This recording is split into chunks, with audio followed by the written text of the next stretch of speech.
करने के लिए तपस्या कर रहा हूं, और ये मेरे सामने आके नारायण नारायण करने लगा। अब वो तोता है तो तोते का क्या बिगाड़ेगा भाई, वो पत्थर मारे तो तोता उड़ जाए और फिर दोबारा बैठ जाए, फिर नारायण नारायण। उसको लगा कि आज मैं सही समय से नहीं आया हूं। इसका मतलब है कि मैं सही समय से नहीं आया हूं, मुहूर्त खराब है आज का, कल फिर आऊंगा। और छोड़ करके तपस्या चल दिया। कह के गया था पत्नी से कि मैं 10,000 वर्ष तक तपस्या करूंगा और वो शक्ति पा करके लौटूंगा। इसकी पत्नी का नाम है कयाधु। जब ये लौट करके आया तो पत्नी ताज्जुब में पड़ गई।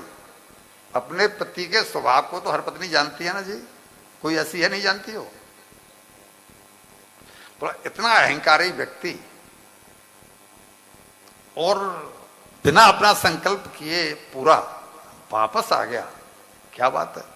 तो पूछा कि भगवान क्या हुआ, आप तो 10,000 वर्ष पीछे लौट के आने वाले थे। तब इसने बताया, अरे क्या करूं, एक तोता आ गया और वो मेरे दुश्मन का नाम लेने लगा, नारायण नारायण। अब यहीं पर उसे क्लू मिल गया, समझो समझो समझो।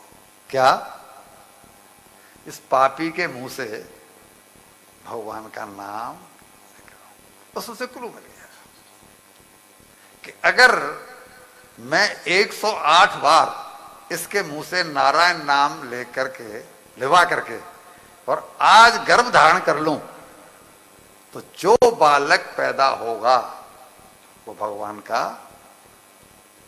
क्या सूत्र मिला हमारी बहन बहुओं को, है? गर्भ जब धारण करें तो सात्विक वृत्ति, डिंग डोंग नहीं, उल्टा सीधा चिंतन करके। इशारों में आप मेरी बात का मतलब समझ गई हो। तो उसने वही किया। तो बोला स्वामी वो नारायण के तो ना पे जोड़ देता था कि यण पे जोड़ देता था, मतलब किसी भी तरह से वो चाहती थी कि इसके मुंह से नाम। और रसोई जो जो जो खाना बनाने वाले थे वो तो सम्राट है, उनको सबको उठा दिया। बोला आज भोजन अपने पतिदेव के लिए नहीं बना। और उनको बुलाया और बार बार बार बार कुछ न कुछ पूछा, भोजन कराया, पंखा जलती रही जो अब तक कभी नहीं हुआ उस तरह से, क्योंकि वो अभिमानी व्यक्ति था, उन दोनों में आपस में जमते ही नहीं थी। पंखा जल के और बार बार नाम लिवाती रही। और भोजन जब पूरा हो गया तो दोनों शयन कक्ष में गए और वहां भी उसने वही चर्चा रखी, किस तरह से क्या बोलता था, क्या कहता था, ऐसा है जी वैसा है जी, क्यों बोलता था। और जब देख लिया कि 108 नाम पूरा हो गए तो उसकी अंकशायनी बनी। और प्रहलाद जी जिसकी हम चर्चा कर रहे हैं वो उसी रात में उसके घरों में आ गए।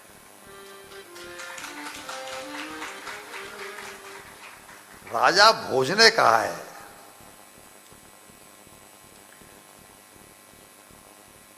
एक बात बताना भूल गया कि ये उसको बार बार प्रशंसा करती रही, क्या कि मैं कितनी धन्य हूं कि मुझे आप जैसा बलवान पति मिला।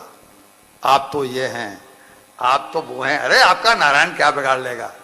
तो अरे वो नारायण को तो मैं मार दूंगा और नारायण को तो मैं ये कर दूंगा, मतलब कुल मिला करके उसने जो बहाने बनाए। तो इसने प्रशंसा की हिरण्यकश्यपु की, तो प्रशंसा करने से वो फुलफुलाता रहा और नारायण नारायण बोलता रहा। कालिदास का नाम आपने सुना होगा। तो राजा भोज ने पूछा कालिदास से कि भाई संसार में सबसे मीठी चीज कौन सी है। क्या जवाब दिया बेटा? तो चीनी। संसार में सबसे मीठी चीज कौन सी है? चीनी नहीं। क्या? प्रशंसा। संसार में सबसे मीठी चीज है, किसी की भी प्रशंसा कर दो वो खुश। एक बार एक भिखारी एक सेठानी के यहां गया और सेठानी के जाके उसने भिक्षा मांगी। उस सेठ रानी का नाम था हेमलता।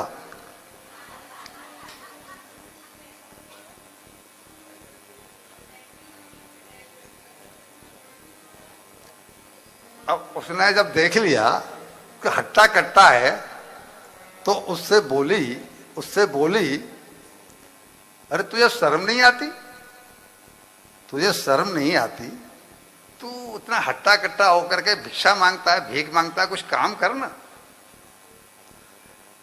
वो भी कम नहीं था, उसका भी नाम राकेश था।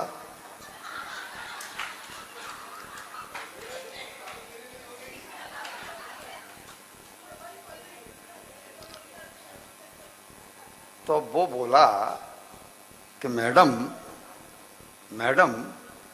देखने में तो आप भी किसी ऐश्वर्या राय से कम नजर नहीं लगते, तो आपको ये झाड़ू पोंछा करते हुए नहीं आती। अब तो सेठानी खुश हो गई और बोली रुक जा, बैठ यहां बैठ, मैं तेरे लिए अभी पिज्जा और बर्गर ऑनलाइन ऑर्डर। प्रशंसा में बड़ी ताकत है। तो जब ये हुआ, दूसरे दिन नहा धो करके अपना स्नान करके और ये फिर तपस्या में चला गया और तपस्या करके इसने भगवान की 10,000 वर्ष तक तपस्या की। इधर पीछे क्या हुआ,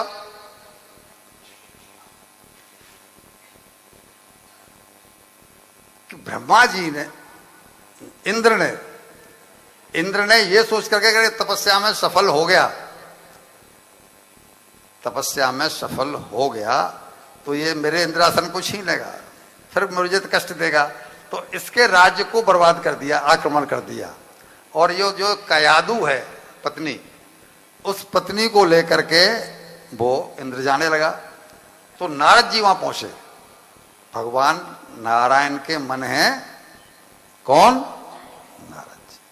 नारद जी ने कहा ये क्या करते हो इंद्र?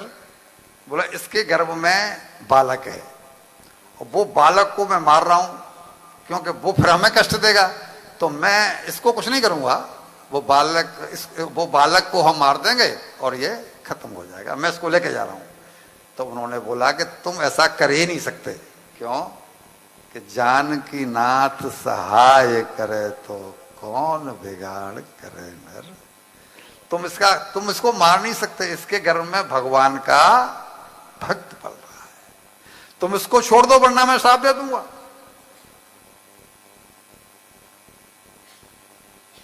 तुम्हारी हिम्मत नहीं इसको। तो उसने कयादू को छोड़ दिया। अब राज्य को तो पूरे को नष्ट कर दिया उसने, इन देवता लोगों ने, क्योंकि वो था नहीं वहां पर। जब वो वापस लौट गए तो नारद जी से ये कयादू बोले कि भगवान मेरा क्या होगा, अब मैं कहां जाऊं? राज्य तो उसने नष्ट कर दिया सब देवताओं ने। तब इन्होंने कहा कि तुम मेरे साथ चलो।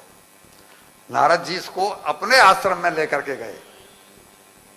कयादू यानी प्रहलाद जी की मां।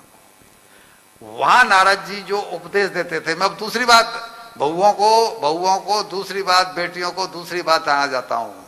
मेरी तरफ ध्यान करो, मेरी तरफ। कथाओं में मत पढ़ो, थोड़ी सी कथा सुन लो। ये घर गृहस्थी की कथा है, ये कोई न कोई क्लू मिल गया तो जीवन में कभी काम आएगा। आप अपनी बहू को, अपनी बेटी को, अपनी पौत्र वधू को, पौत्र बहू को किसी को बता सकोगी बेटा ये ऐसा होता है। नारद जी वहां उपदेश करते, नारद जी तो अपनी श्वासों को बर्बाद करते नहीं। तो जब कयादू को सामने बिठा लेते अपने आश्रम में और प्रहलाद जी उसके पेट में हैं, तो उनकी दृष्टि रहती थी कयादू के पेट पर। क्यों मीनू?